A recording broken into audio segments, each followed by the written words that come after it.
So hi, this is that influencer tag thing, malarkey. As you can see from the title really what it's about, and a few people have done it. And Dr. Claire Smith kind of unofficially tagged me in it.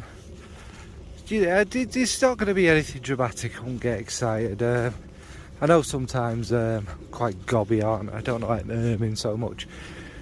But yeah, it's not going to be anything wildly exciting or too controversial, but yeah, what a pointless intro. You can see what the video's about, let's get it. So the first question is, are you an influencer, and what do you think about the term influencer? I've got to try and be as brief as possible. Am I an influencer? No. And the reason is, I don't really, I would class myself at most as an enthusiast. You could maybe push a little into reviews, although whether I do fragrance reviews is something I don't think I necessarily do. I just talk about my experience of them, rather than, you know, I don't know what is a reviewer. Surely it's somebody who talks about their kind of opinion of it. Anyway, is it? We're getting started earlier, aren't we? Is anyone in Fragcom an influencer by the true definition of the word? I mean, that should be a question as well, isn't it? Because apart from maybe at an absolute push, Jeremy, and there are a few others like maybe Josephine or Clemence who've got such a gravitas about them, and the people trust them so much, and they are very good, that maybe they'd be influenced by them because they know the people from the industry. They know these people generally are honest, and they'll talk about the stuff they want to talk about because they're more pure influencers, if you like. Whereas the rest of us, who do we influence? Jeremy does because of his sheer numbers.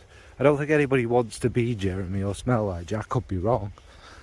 But seriously, and I know this is controversial, but what do we for small brands maybe getting their name out there, and the whole kind of, once the name's out there, more and more people talk about them. That's fair enough, I suppose. But big brands, really, do we really? Do they really influence anyone enough? Even if you've got 100,000 followers, yeah. And obviously, I'm on Instagram, so it's got to be a crossover. I'm not a YouTube content creator as such, really, and I'm not. I mean, my review videos are more Instagram friendly. They're more descriptive, more kind of abstract in some ways, etc., aren't they? So that's the thing. I'd answer back to that question. Is anyone really an influencer? And let's be fair, I can't speak for YouTube, but Instagram, it's started to get a bit ludicrous with the number of followers people have got.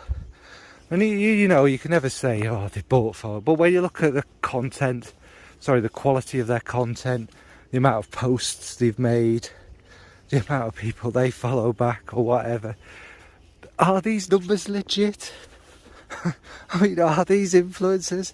If you've got, some people have got over 100,000 now in Fragcom, which is, my mind boggles, but who are you influencing if none of your followers are real? But anyway, that's a different side of it. So yeah, get into it. Do I consider myself an influencer? No. What about the term influencer? How do I feel about that? I think I've kind of covered it. Does it have positive and negative connotations? Not really, it's just a modern word for a salesman, isn't it, really? You know, there's loads of salespeople, it's not a bad job to have, etc., is it? Salesmen kind of, not lie, but they don't tell the truth either, do they? Just tell you the best parts to make a sale. And really, that's kind of what influencers are, an arm of the business, paid in some way to promote a product. and you can take that how you want to do. You don't have to watch these people, do you?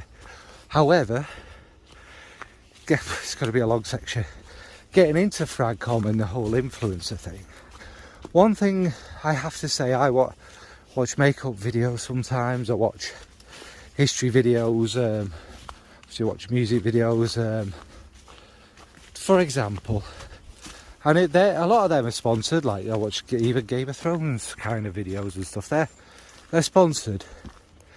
Literally nobody has an issue in these videos, and I don't, as a viewer, I don't have any issue with them being sponsored. They're always straight up front. Everything's tagged, mentioned as it should be. Yeah, in Fragcom, it's like the dirty secret gutter of influencing, isn't it? I saw one of the biggest, no names, who quite clearly was gifted these bottles.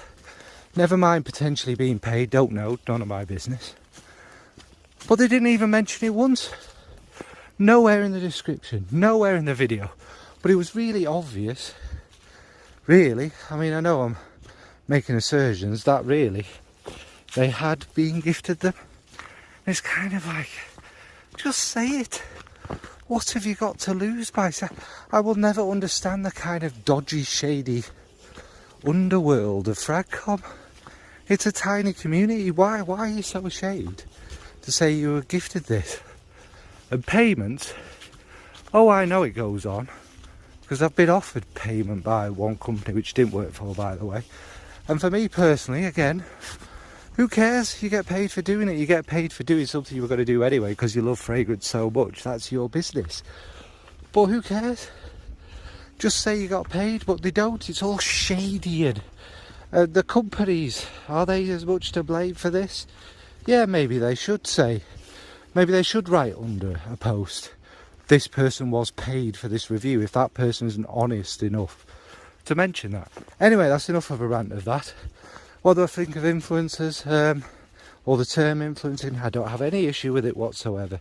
But again, in Fragcom, I'm not so sure it's a thing, is it? Given so few people are upfront and honest about it all, and plus the influence what we exactly exert, I don't know.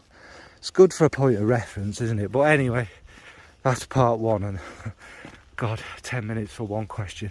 Right, thanks folks, that's next question.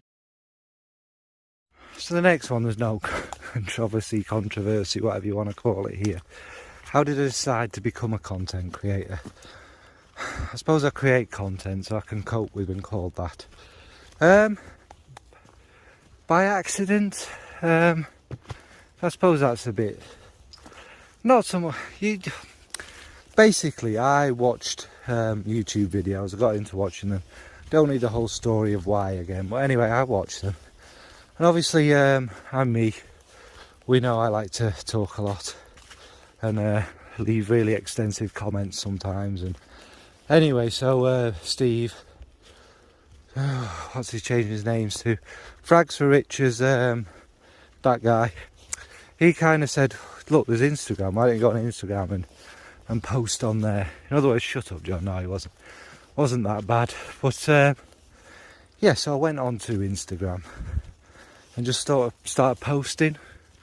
Didn't think anyone would really, I didn't really get what it was. I didn't think people would interact with you or whatever. I just thought, like this, post this, pretty much like I do now, really. But people do interact, and people are really kind, and we're all kind of interested in each other's opinions and such like. So it's really, it was quite an interesting experience, and that becomes addictive, doesn't it?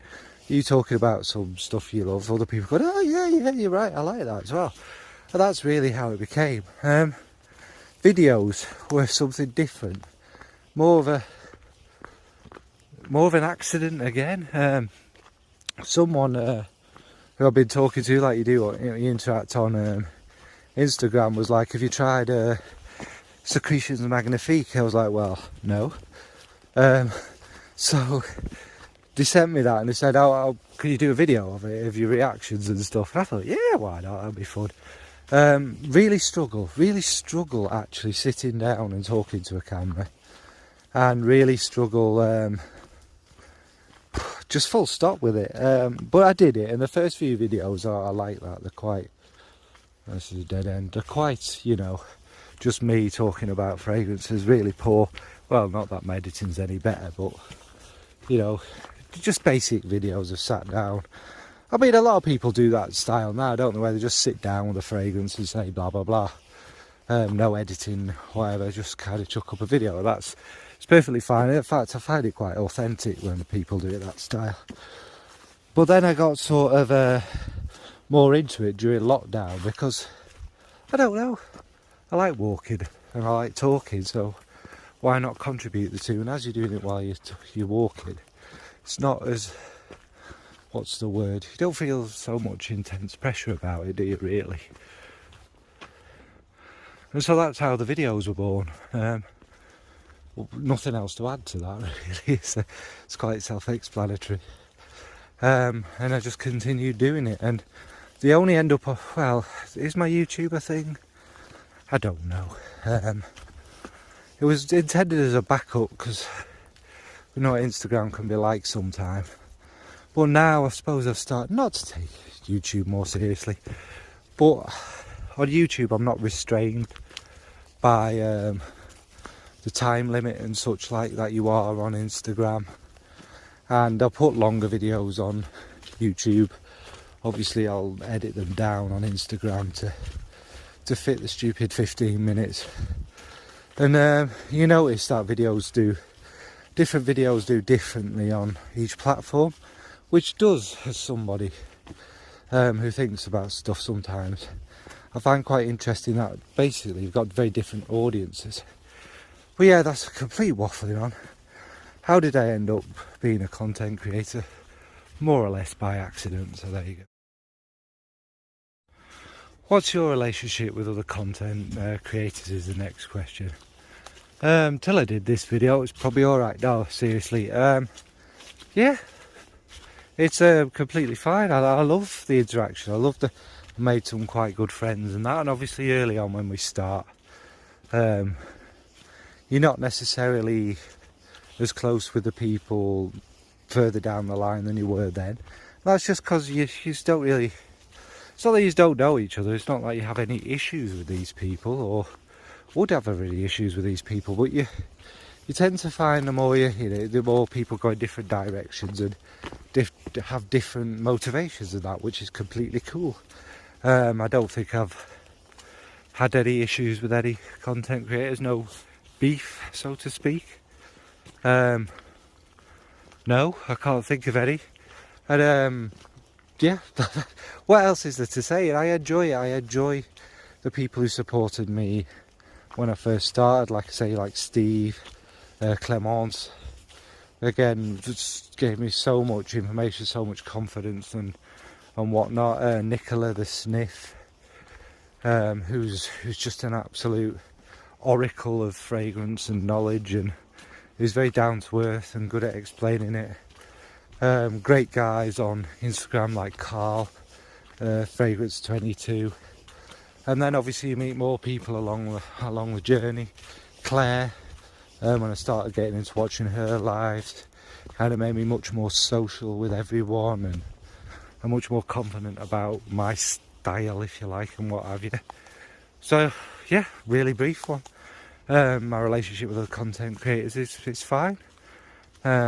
Some I may not particularly speak to or anything on a regular basis. That doesn't mean there's any beef or anything. It just means, I think the longer we do this, the longer we kind of find, not our niche. I talk to people from completely different ends of the spectrum and will consider them friends, from the out and out kind of proper influencey people like lovely Josephine to kind of the more descriptive, abstract kind of different takes, such as someone like, let's say, We Are Sentient John, who kind of goes a bit more out there with his stuff. So yeah, well, everyone's cool. I think I get on with everyone.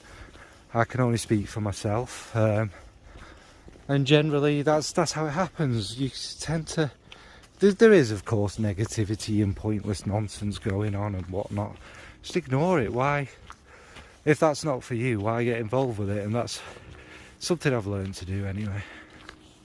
So yeah, that's that. Next, I've kind of already covered more or less is do I accept sponsorship, and what do I think of it? To be fair, it's not something I come across a lot. I'm being honest and upfront. I think we all know this, and I am. I've had the odd free PR bottle and stuff, and again, I don't have any beef or anything about saying that. The brands, I'm not saying millions of brands, I'm not one of them people, yeah, get offers all the time, I turn them all. No, I am picky to a point. I like to look at the company and what they do. It doesn't necessarily mean I'm going to love them or something, but it's not, obviously I prefer to get something I love, to be a bit more passionate about it. But I think everyone knows me who's going to be watching this well enough to know I quite enjoy something I don't like. And I quite enjoy the challenge of that thing I'm not really in love with, or that I really dislike. In fact, when I really dislike it, I quite like it because you've got to find a positive in it. This fragrance has been made by someone.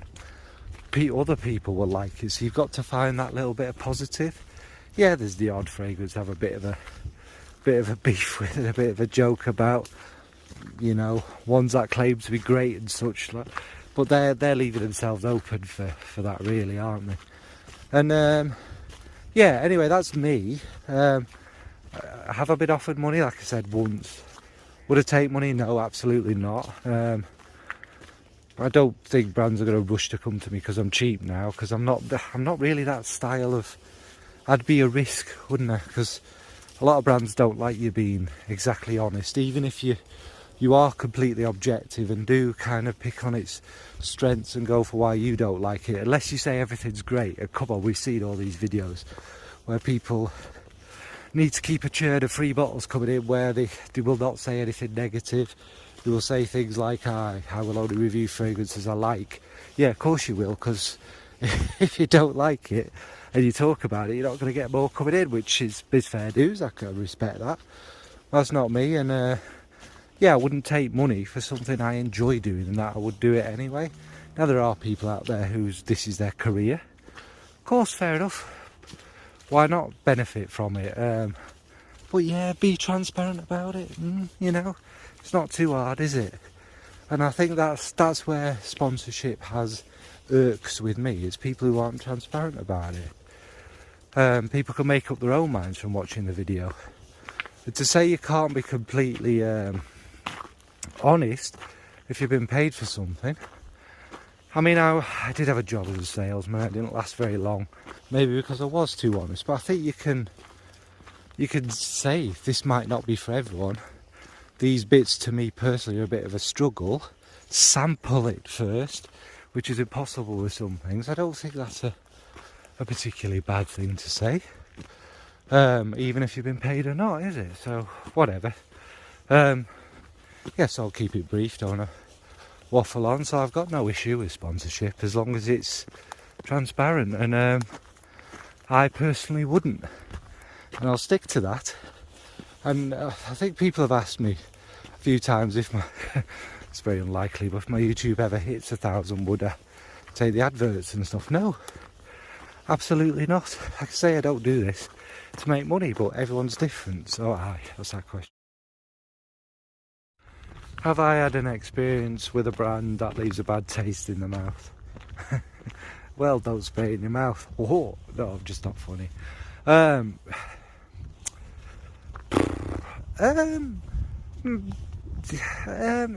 of. One, let's just say, was a little keen. Let's just put it that way. And they may or may not be blocked. Another one, leave a bad taste in my mouth. It's a complicated issue. There's a brand I really respect. I won't name them, but you'll probably be able to fathom who they are. Now, I did send them, like, sometimes with words, I admit I can be quite good. I used to have to write people's letters for them and stuff who were in situations dealing with complaints and certain issues, social issues they had, etc. So I can be quite literate, let's put it, when I want to be. So I wrote them a message. Now I am, I don't think they reply to people with under a certain amount of followers, and probably back then. Only a couple of more thousand less than I have now. But it's not. Who cares about numbers? But brands do.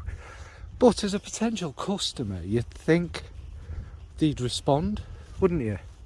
You would, but clearly they don't value people that much.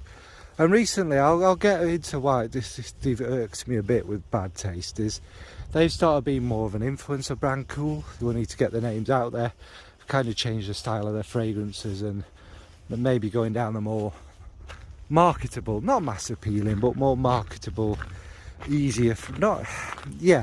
That's a fair comment, and no criticism of doing that. So they've sent them, PR, which companies do.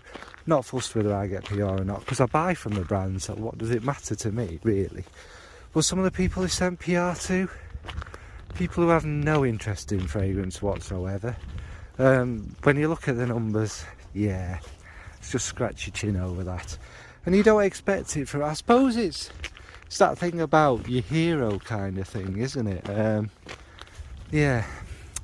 But anyway, I sent them this message, and basically all it was they're a big brand based in the Middle East. And I was confused because through most of our experiences, we know niche brands, or high-end brands, why are they gendering their fragrances? And we know that's one of them things that kind of annoys me. I know it kind of directs people, etc. And I can understand why sometimes you might need to say, to give an impression, this might lean masculine effect, whatever.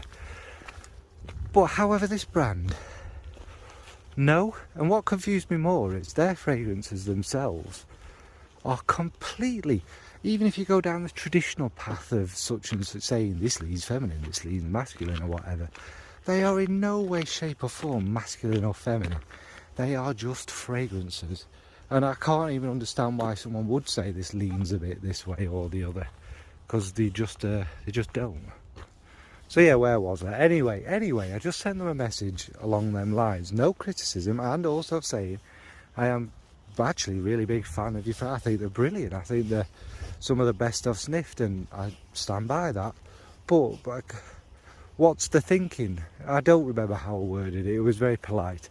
What's the thinking about gendering the fragrances? It makes no sense. Just a nice little friendly whatever. They never got back to me. However, what I will say is this brand now doesn't put for men or for women on their brands, not because of anything I said, don't be ridiculous, but it's good to see, isn't it? So brands that leave a bad taste, the one or two, but you just don't have much to do with them, do you? So next is negative comments and how you deal with them. This question, it's all subjective, isn't it? What you could even consider a negative comment and stuff. I wouldn't say I've ever been trolled, touch wood. I don't think I'm significant enough to have that. Negative comments, what does that mean? Have I had comments that may say people don't agree with something I've said or written? Yeah. Sometimes they have come across a bit on that slant, but one thing you need to do with negative comments is obviously always turn them into a positive, blah blah blah, and come to some middle ground with them. But first of all, if you think their comment's a bit aggressive or whatever, just try to remember English or whatever your language isn't always somebody's first language. So sometimes it might come across a bit abrupt when it isn't even in the slightest abrupt. It's just the way they write. So first of all, get that in your head, and also never snap back at it. Sometimes people have disagreed with me quite strongly, and we've had a little bit of an exchange, and both are fine. Both never come to some sort of mutual agreement or whatever. But that's what fragrance is. It's all subjective. What some people like, some others don't. It's always important to remember that. But sometimes you may offend somebody's greatest fragrance ever, and that's fair enough, and they'll let you know that, and that's their opinion. So negative comments, this just has to be really brief, because personally, not really. No. I mean, I always try to be as on the fence and in the middle and still give my opinion as possibly can be, so I suppose that helps, but not always, obviously. And people I've come across in Fragcom have a good sense of humour and a good wit, and yeah, I don't, first of all, I don't really know what negative comments are, unless they're personal comments and things like that, and I've never had anything like, well, I've had someone say I need to go to the gym because I'm always out of breath and stuff. But again, I say that with good humour, they have a point. It's not very great listening to a video of someone like dying, is it? So it's a fair point to them. So yeah, that's that section. What's your favourite part about being a content creator? Obviously this answer's easy, isn't it? The people.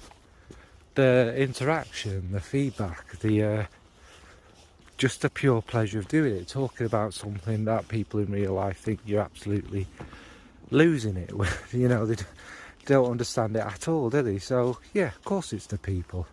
Don't want to call it an audience or followers and stuff, just the people who we interact with, isn't it?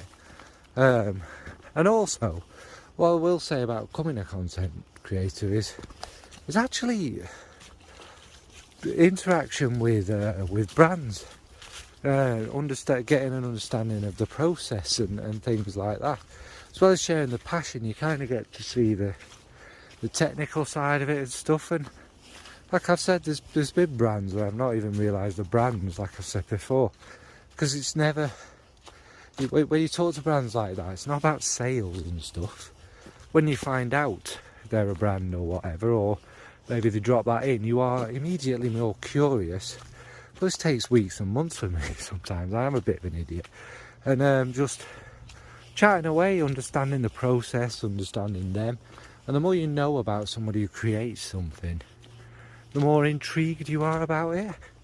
I'd call maybe half a dozen, a handful of people, like actual brand owners and stuff, friends, where it's not really, you know, it's general chit chat, or them talking about the fragrances they love, not necessarily their own stuff and that.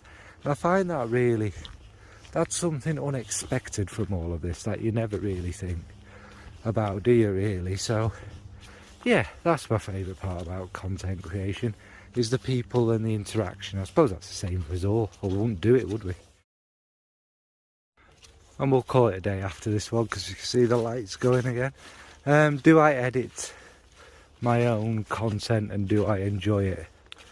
Well, yes, as I think anybody could tell, nobody would pay anyone to edit quite as badly as me. I'd be a bit stupid to do that. Yes, I edit everything. Do I enjoy it? It's where it gets that's a curious question. It's, as you can imagine, the long YouTube videos take a scandalously long time, a very long time.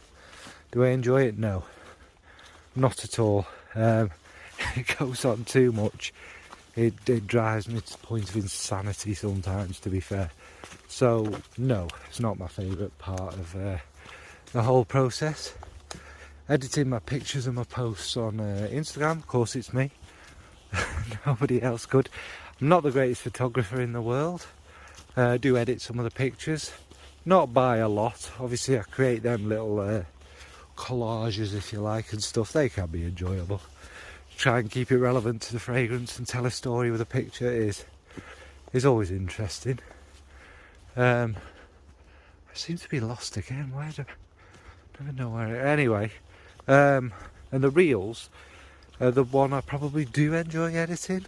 Maybe not so much. Yeah, I don't know actually, because you get to be really creative in a short space of time with them, don't you? And they are to tell a story. No, they have very different styles of reels, which again I enjoy all the different styles. It's obviously pointless. You can't, you know, we all do it, the list ones, There's one where I'm telling an entire little short story. There's ones that represent the fragrances in them. There's ones where, again, humour's subjective, where I want to inject a bit of humour in it. There's ones where I want to put a bit of beauty in it. And it's all about very much challenging myself with the reels, because I feel most confident with them. Again, I use free programs, so nothing's very flash. I'm not the greatest editor. Obviously, you know, I don't have the greatest equipment and stuff. So yeah, but I enjoy them, and they are my way of challenging myself. So in terms of editing, do I enjoy it? No, unless it's doing something completely great. The reels are for me. You know what I mean? We say everything's for us, but sometimes we do like a little bit of interaction.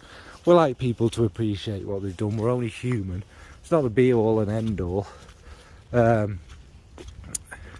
But the reels are purely my own bit, as you can tell, because some of them are just kind of ludicrous. So, some of them have no kind of sanity or relevance to them whatsoever. But in me, it's telling a story. And again, with the editing, I don't think people notice this. With the reels, there's always a lot of Easter eggs.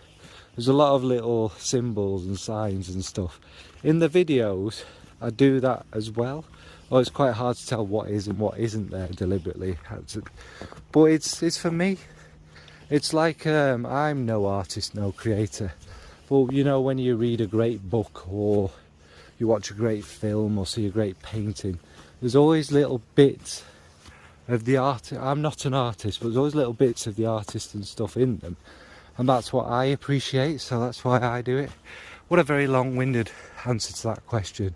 So yes, I do edit them, and sometimes I enjoy it. Most of the time I don't. Right. Alright, I've got time for one more on. It's a really short one. Where do I draw the line with social media? I suppose I kind of get the question. It's not, for me, it's not about dating or being overly personal, familiar with people and what have you, although I'm pretty open, to be fair.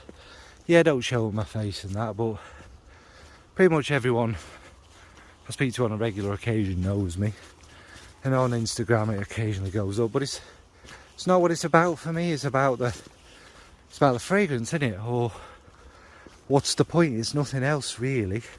It's not to get a job or do this, that and t'other, is it really? So drawing the line, I suppose, has been too personal. That's to know somebody really well. You do make friends, and then personal is such an intense word, but friendly and stuff, yeah, fair dues. And that's my simple, quick answer to that question. Name one thing you wish you knew when you were starting out. Just, I suppose, how addictive it would be and how kind of you get into it. I was a big spender when I started. Certainly don't spend to create content. That's ridiculous, but it's, you know, if it's your job, it makes sense. But I'm much more of a sensible buyer nowadays. Only really buy what I absolutely love. I've chucked in a few blind buys of late, just for the thrill of it. Not something I'll ever make a habit of, and because I'm me and an idiot, the last thing I blind bought was quite expensive, but yeah. And my most expensive buy ever was a blind buy. But they're from brands I trust, and you say the blind buys. You know, we watch our great other content creator friends and listen to what they say about it, and yeah, go from there. So that's about it. Nothing to add. Is there anything I'd like to change about my content going forward in that? Obviously, I'd like to improve the quality and stuff. Whether I will or not is a question. I don't know if I've reached my where I can honestly go with it. I think slowly, the quality of stuff has got ahead. Obviously, when I next get my new phone contract, something I've never looked at before. I will look at the quality of the camera and stuff, because it makes the rest of the process easier and that, doesn't it? With videos, because of my style, it's not, it is what it is, as long as the picture quality and the sound quality are good, which the sound quality is not always the best. And obviously it's dark now, and I'm not, even if I had a flash camera, I'm not going to be walking around with a torch. Look ridiculous, wouldn't it? So yeah, obviously you want to get better. Obviously improving my personal knowledge is important, and you get that from other people and from talking and from reading, etc. I know that's it really. Maybe improve my, not reach, that's such a negative word, but yeah, appeal to a bigger audience, not for the numbers sense of it, but to get, what I suppose people never think about is, you get more back, more different opinions and stuff, and that's a very healthy thing. That's a very healthy thing to have as part of our arsenal, that we learn more from different people. You don't just want echo chambers and whatnot, do you? So, aye, that's it really. So the next question is, which content creator do you admire or would like to collaborate with? What a loaded question. There are so many people. I've done some good collaborations with some great people and that. I suppose obviously on my bucket list would be Clemence, but not sure what we do. Do you know what I mean? That's just because I'd like to work with Clemence, but complimenting me and my style and stuff, there's loads. I could say everyone. I would work with anyone and it would be an absolute delight. Done a few of them Christmas videos and stuff with other people. Did some stuff as parts of little groups and that, and it's been a joy and a delight. And to be fair, I worked with, on my Rolling in Love collaboration, most of the people who I think are absolutely brilliant. And so I think that basically answers that, doesn't it? I'd work with anyone really, even people who probably wouldn't naturally kind of gel with or what have you. Be an interesting experience and you get to learn and that. Collaborations themselves obviously could be a lot of hard work making it all work together, but quite often a joy, aren't they? So yeah, that's the answer to that. So next is, what type of content do you hate? I think we'll take that strong word out of it and make it which sort of content do I struggle to watch or don't watch. And that's kind of obvious, it's adverts, isn't it, really? It's them people who get, I mean, this rolls over to Instagram, believe you me. Them people who think, well, it clearly works because, you know, they get a lot of PR and stuff, but it's the PR stuff where they just get a gift, stick up a pretty picture, that's it, put the notes, the listed notes out. What's that fragrance actually like? What have you told us there that we don't know? What we can't read for ourselves? What's interesting about that? Who watch, even watching it where they just read the Fragrantica notes, or make up some really spurious thing that has nothing really to do with it, or they repeat what other people have said that's remotely slightly interesting. No, what do you get? What is the point in me watching this unless I get what you get? It's all a bit pointless and annoying. So yeah, I'm not going to waffle on too long. What is the actual point in just repeating what we can all read? What does that bring? Really, what does it bring? And also, we're not going to get into it, but it flips back to the, why haven't you told us you got that for free? Anyway, and something else, other content I struggle with is the ridiculously unnecessary drama that goes on over this smelly water. There's a lot of it and it's attention seeking and it gets views. I understand why it's done, but it's arguments over smelly water. Come on, seriously?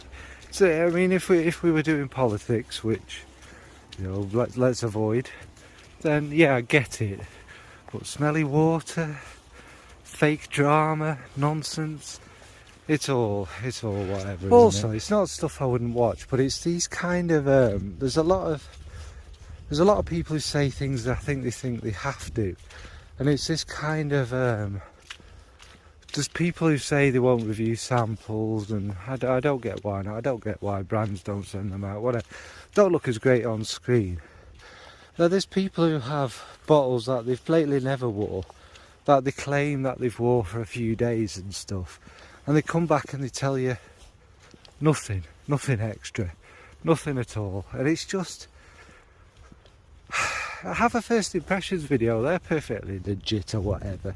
Well, what's the, I mean, obviously a lot of these people are contracted to say this sort of stuff and that, I guess. And in the defence of some of the bigger ones, even if they haven't overly enjoyed it, they do give more than just the notes and that. Anyway, there's a simple answer to all these things. Just don't watch what you don't enjoy. No offence to anyone whose videos I don't watch. I'm sure there's many people who don't like my content, and that's perfectly cool. You like what you like. We all have different styles and motivations and stuff, so yeah. So yeah, I mean, I've kind of covered it with all of this. Doesn't need to be a long-winded kind of explanation or conclusion or whatever, does it? What do I think of influencers and all of that? It's there. I mean, what about yourselves? Like I say, I've got no disrespect for anybody who does things differently, or is influencers or whatever, or, you know, advertisers. Like I say, the only thing I do have real beef with is the dishonesty. But apart from that, live and let live. Do what you want to do. If you don't enjoy people's content out there like mine, I'm sure you'll never watch me again, etc. And that's all cool. Really, it's just a bit of fun, a bit of light relief to me, a bit of a hobby, something to do, something to interest me. And yeah, I don't need to waffle on, dear. What do you think of the whole kind of fragcom influency world, and what annoys you about videos? You're very welcome to say me. That's perfectly acceptable. What do you enjoy? I mean, let's be positive. What do you think's great about our community? Alright, thanks folks. Bye. Dogs ran off.